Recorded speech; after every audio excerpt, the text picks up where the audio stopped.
नमस्कार, स्वागत है आपका हमारे चैनल पर। मैं हूं आपके साथ शिप्रा सैनी। महाराष्ट्र में नारायण राणे के कैबिनेट मंत्री बनते ही शिवसेना ने खलबली मच गई है। शिवसेना नेता संजय राउत की बौखलाहट सामने आई है। संजय राउत ने कहा है कि मानव संसाधन प्रदान करने के लिए बीजेपी को, शिवसेना और एनसीपी को धन्यवाद देना चाहिए। वहीं दूसरी ओर आपको बता दें, महाराष्ट्र में वसूली मामले में अनिल देशमुख पर लगे आरोपों को लेकर अब बर्खास्त पुलिस अधिकारी सचिन वाजे से ईडी पूछताछ करेगी। लेकिन सबसे पहले बात संजय राउत की करेंगे।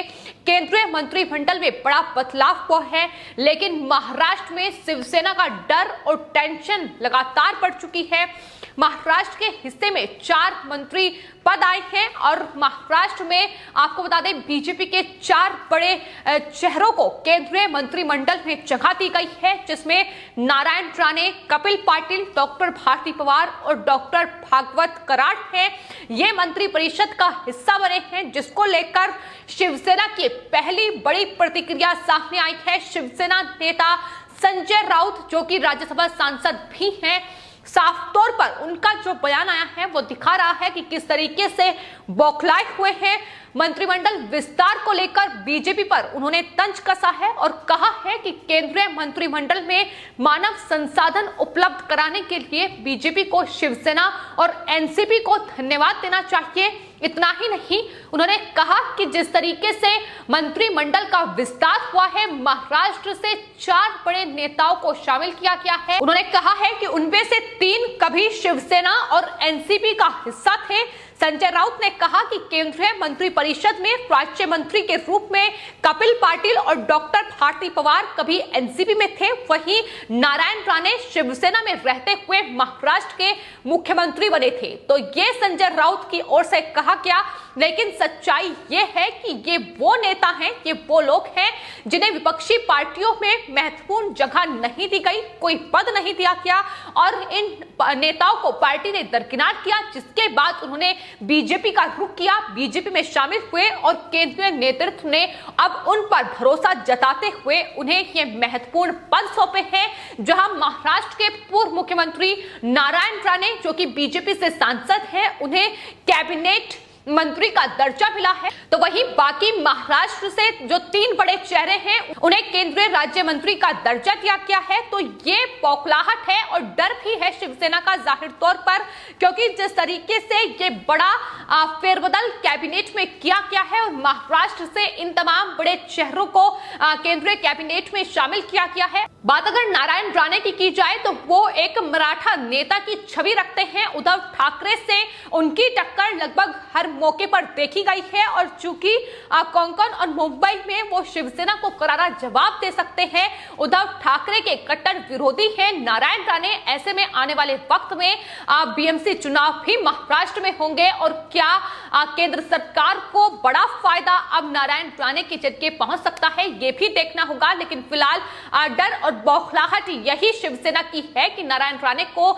ये कैबिनेट मंत्री का दर्जा मिला है, एमएसएमई सेक्टर उन्हें सौंपा गया है, एमएसएमई मंत्री वो बने हैं। और संजय राउत की ये प्रतिक्रिया अपने आप में बता रही है कि दरअसल जो बड़े नेताओं को ये जगह दी गई है महाराष्ट्र में, जाहिर तौर पर ये जो नेता हैं, इनमें से 2 एनसीपी में रह चुके हैं और खुद नारायण राणे की अगर बात की जाए तो वो शिवसेना का हिस्सा रह चुके हैं। लेकिन चूंकि महत्वपूर्ण जगह पद इन्हें पार्टी में नहीं मिला था, इसके बाद बीजेपी में शामिल हुए और अब बीजेपी में केंद्रीय नेतृत्व ने उन पर भरोसा जताया है और उन्हें ये महत्वपूर्ण पद सौंपे गए हैं। आपको बता दें, जहां नारायण राणे को लघु एवं मध्यम उद्योग मंत्री बनाया गया है, तो वहीं आपको बता दें कपिल पाटिल को पंचायती राज में राज्य मंत्री बनाया गया है और भारती पवार को स्वास्थ्य राज्य मंत्री का दर्जा मिला है। तो ये महत्वपूर्ण पद दिए गए हैं, जिसके बाद संजय राउत ने यह कहा है कि दरअसल प्रधानमंत्री नरेंद्र मोदी ने उन्हें महत्वपूर्ण विभाग देने के लिए उनमें कुछ चिंगारी देखी होगी। बीजेपी को शिवसेना और एनसीपी को केंद्रीय मंत्रालय में शामिल करने के लिए, अच्छा मानव संसाधन उपलब्ध कराने के लिए धन्यवाद देना चाहिए, ये संजय राउत का बयान है। हालांकि आपको बता दें, इससे पहले ही जो नारायण राणे के बेटे हैं नीतीश राणे, उनका ट्वीट सामने आया था। नीतीश राणे ने ट्वीट करते हुए शिवसेना पर निशाना साधा था। उन्होंने कहा था कि महाराष्ट्र में रेमडेसिविर के बाद अब बेटनॉल के लिए कड़ी डिमांड जो है वो बढ़ चुकी है। खासकर शिव बंधन पहनने वाले लोगों में कल से काफी सारा स्टॉक खत्म हो चुका है। स्वास्थ्य मंत्री राजेश टोपे कृपया इस मामले को देखें, तो ये तंज उनकी ओर से कसा गया था जाहिर तौर पर, क्योंकि नारायण राणे को जो महत्वपूर्ण पद मिला है बीजेपी के अंदर, अब उन्हें कैबिनेट मंत्री बनाया गया है, जो कि शिवसेना ने वो कभी नहीं हो पाया। और जाहिर तौर पर शिवसेना के खिलाफ अब जिस तरीके से नारायण राणे पुरजोर तरीके से आवाज उठाते हैं, उनके भ्रष्टाचार को लेकर लगातार उद्धव ठाकरे सरकार को घेरते नजर आए हैं। और महाराष्ट्र में लगातार शिवसेना पहले ही मुश्किलों में फंसी हुई है, लेकिन 4 लोगों को जिस तरीके से मंत्रिमंडल में शामिल किया गया है, वो अपने आप में शिवसेना और एनसीपी की टेंशन बढ़ाने के लिए काफी है, क्योंकि तमाम ऐसे मामले फिलहाल महाराष्ट्र में चल रहे हैं जिसको लेकर शिवसेना और उद्धव ठाकरे सरकार मुश्किलों में घिरी हुई है। आपको बता दें, महाराष्ट्र के पूर्व गृह मंत्री अनिल देशमुख, जिन पर तमाम बड़े आरोप वसूली के लगे थे और ईडी ने मनी लॉन्ड्रिंग के तहत उन पर केस भी दर्ज कर दिया है। मुंबई की एक अदालत ने अब ईडी को जो बर्खास्त पुलिस अधिकारी है सचिन वाचे, जो कि एंटीलिया विस्फोटक केस में एनआईए की गिरफ्त में है और तलोजा जेल में फिलहाल बंद है, ये मुंबई की अदालत ने अब निर्देश दिया है कि ईडी के अधिकारी सचिन वाचे का बयान जो है वो अनिल देशमुख के मामले में दर्ज करें और कथित वसूली कांड की गुत्थी को सुलझाएं। ये मुंबई की एक अदालत की ओर से कहा गया है। तो सचिन वाजे से अब ईडी एक बार फिर से पूछताछ करेगी और अनिल देशमुख को लेकर क्या कुछ बड़े खुलासे सचिन वाजे करेंगे, ये देखना होगा।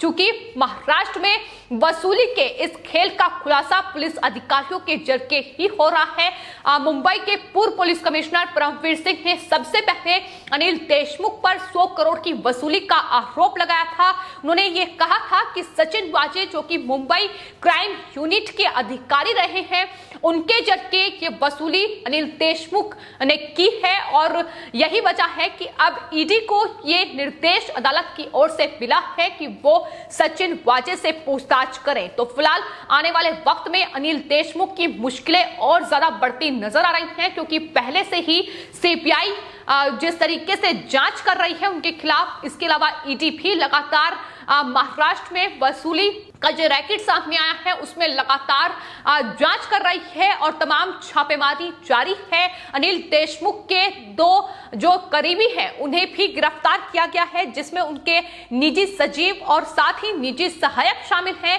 उनकी गिरफ्तारी पहले ही हो चुकी है और अब अनिल देशमुख पर गिरफ्तारी की तलवार लटकी हुई है।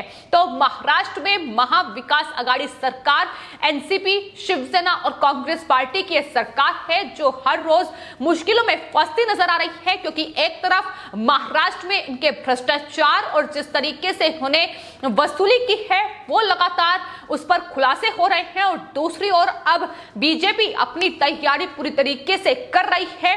कैबिनेट में जिस तरीके से 4 नेताओं को जगह मिली है वो बताने के लिए काफी है कि शिवसेना की ये बौखलाहट ही है जो इस तरीके से संजय राउत के बयान सामने आ रहे हैं। लेकिन नारायण राणे ने मंत्री पद संभालते ही जो एक्शन दिखाया है उससे साफ तौर पर यह जाहिर हो चुका है कि आने वाले वक्त में महाराष्ट्र में शिवसेना की मुश्किलें बढ़ेंगी। नारायण राणे की ओर से हालांकि एक ट्वीट भी किया गया है। उन्होंने कहा है कि पहली बैठक में एमएसएमई विभाग की सभी योजनाओं की समीक्षा की गई है। सभी योजनाओं पर जो रिपोर्ट है वो चर्चा देखने के बाद योजनाओं के जो क्रियान्वयन की गति और दायरे को बढ़ाने के लिए सख्त निर्देश मंत्री की ओर से दिए गए हैं, ये उनकी तरफ से कहा गया है। तो लगातार जो कार्यभार संभालने के बाद पहले ही दिन काम की शुरुआत हो चुकी है और ये तमाम जो बड़े कदम हैं बीजेपी के शिवसेना पर आने वाले वक्त में कितने भारी पड़ेंगे ये देखना होगा। लेकिन महाराष्ट्र की सियासत में